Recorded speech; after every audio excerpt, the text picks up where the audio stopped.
Rocking this American boy, American boy. My guy pretty like a girl, and he got vice stories to tell. See both sides like you know, see on both sides like you know. Swimming laps through pool water, eating like I'm underwater. Got my tattoos in Shibuya. Always think about. Assalamualaikum warahmatullahi wabarakatuh. Halo teman-teman.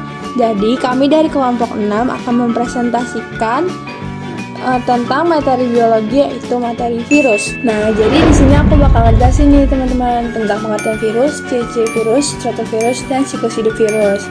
Nah, yang pertama ini aku mau ngejelasin tentang pengertian virus. Apa sih virus itu? Nah, virus itu adalah kata lain untuk racun. Virus merupakan parasit berukuran mikroskopik yang menginfeksi sel organisme biologis. Kalian tahu nggak sih, virus juga punya nama lain loh. Virus juga disebut sebagai bentuk peralihan antara benda mati dan makhluk hidup, karena memiliki sifat makhluk hidup, yaitu dapat mereproduksi atau memperbanyak diri, namun juga memiliki sifat makhluk tak hidup, yaitu tidak memiliki susunan sel dan hanya dapat berkembang pada organisme hidup tertentu. Nah, yang kedua itu ciri-ciri virus. Kalian tahu nggak ciri-ciri virus itu ada apa aja? Nih, aku bakal bacain. Jadi, yang pertama, ciri-cirinya itu cuma memiliki satu jenis asam nukleat yang diselubungi oleh kapsid atau selubung protein.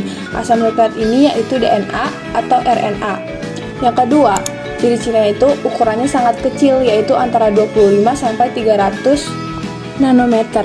Untuk 1 nanometernya itu sama dengan 10 sampai 9 meter. Ciri-ciri yang ketiga, memiliki sifat aseluler atau tidak memiliki sel dan tidak memiliki organel-organel sel. Ciri-ciri berikutnya, virus hanya dapat hidup dan berkembang biak pada sel hidup atau dikenal juga sebagai parasit intraseluler obligat. Dan ciri-ciri yang terakhir itu hanya dapat hidup dan memperbanyak diri di dalam sel hidup organisme lainnya. Yang ketiga, aku bakal jelasin tentang struktur virus.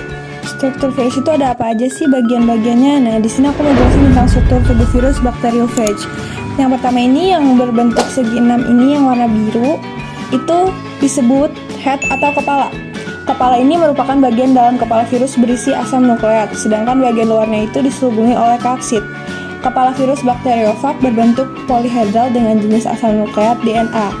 Nah, yang kedua ini yang di luaran head atau kepala ini ada seperti bentuk bintang-bintang itu disebut capsid coating atau capsid, dibentuk oleh subunit protein identik yang disebut capsomes. Capsid ini terdiri dari sekitar 2000 capsomeres. Yang ketiga, yang seperti bentuk panah dan berwarna oranye ini disebut neck atau leher. Neck atau leher juga disebut sebagai kerah dan menghubungkan kepala dan ekor. Strukturnya seperti plat melingkar.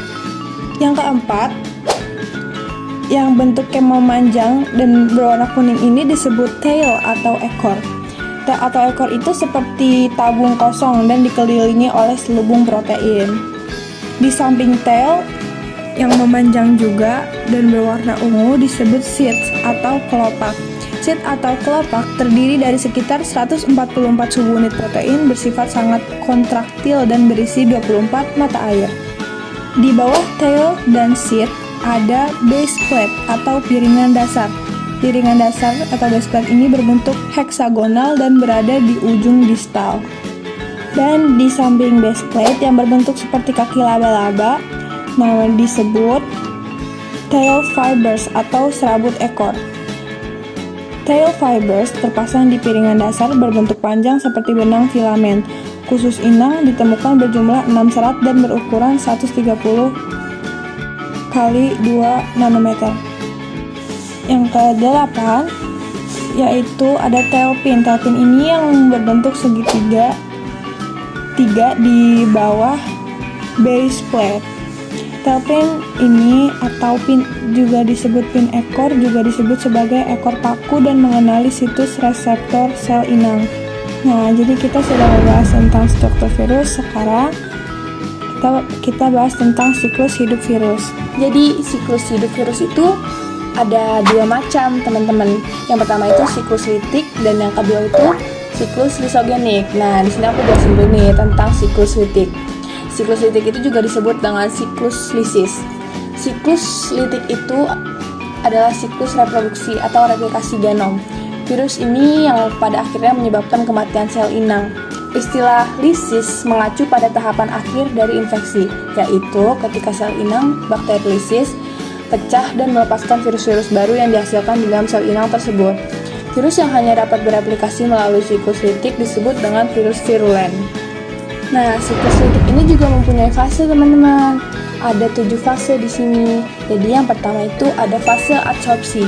Pada tahap adsorpsi, virus menempel pada permukaan dinding atau membran sel inang yang disebabkan oleh adanya reseptor pada ujung serabut ekor virus. Yang kedua, ada fase injeksi. Pada tahap injeksi, virus melakukan penetrasi pada dinding atau membran sel dan masuk ke dalam sitoplasma. Fase yang ketiga itu fase eklifase. Pada fase eklifase, setelah bercampur dengan sitoplasma inang, materi genetik yang dibawa oleh virus digunakan untuk memproduksi protein yang diperlukan oleh virus. Fase yang keempat adalah fase sintesis. Fase sintesis ini, virus akan menggunakan sistem metabolisme sel inang untuk menghasilkan komponen-komponen virus seperti kapsid, ekor, serabut ekor, dan kepala.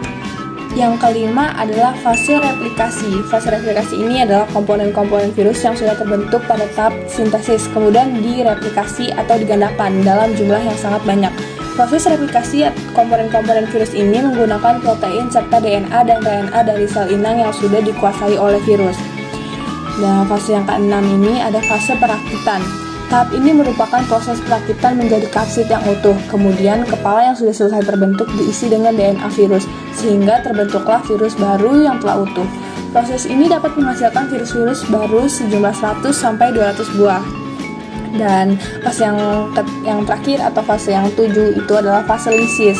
Fase lisis ini yang terakhir itu setelah terbentuk virus-virus baru yang sempurna, virus-virus baru ini kemudian akan mencari sel lain untuk kemudian menginfeksinya dan melanjutkan siklus hidup mereka.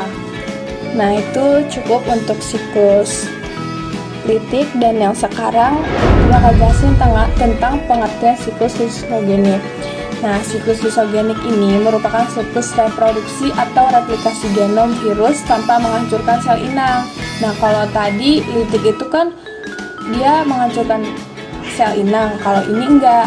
Dengan kata lain, bakteriofage itu akan membaur dengan sel inang atau bakteri dengan membentuk prophage sehingga sel inang tidak terlisis atau rusak setelah akhir masa inkubasi virus. Dalam daur lisogenik, proses replikasi virus akan mengikuti pembelahan sel bakteri. Nah, sama seperti siklus litik, lisogenik juga mempunyai 7 fase. Fase yang pertama adalah fase adsorpsi dan fase injeksi. Fase absorpsi dan fase injeksi pada siklus lisogenik sama seperti tahap adsorpsi dan tahap injeksi siklus litik. Yang kedua, fase penetrasi. Virus memasukkan materi genetik virus melalui lubang pada dinding dan membran sel inang dan kapsid virus jadi cosing. Fase yang ketiga itu adalah fase penggabungan. Fase penggabungan ini DNA virus masuk ke dalam tubuh bakteri dan terjadi penggabungan antara DNA bakteri dan DNA virus. Dan fase yang keempat itu ada fase namanya pembelahan. Fase pembelahan ini DNA virus sudah tersambung dengan DNA bakteri. DNA virus nggak bisa bergerak atau disebut sebagai prophage.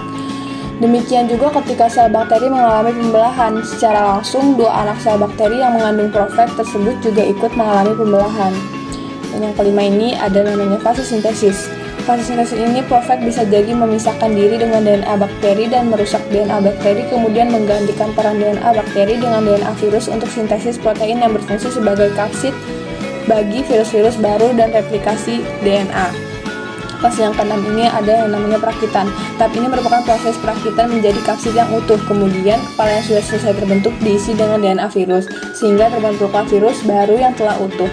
Proses ini dapat menghasilkan virus-virus baru sejumlah 100-200 buah. Dan yang terakhir itu yang ketujuh ada namanya fase litik. Ya, jadi di lisogenik ini ada fase litik. Nah, fase litik ini itu dinding bakteri bakal pecah dan virus baru berhamburan keluar. Virus baru ini selanjutnya akan menyerang bakteri yang lain.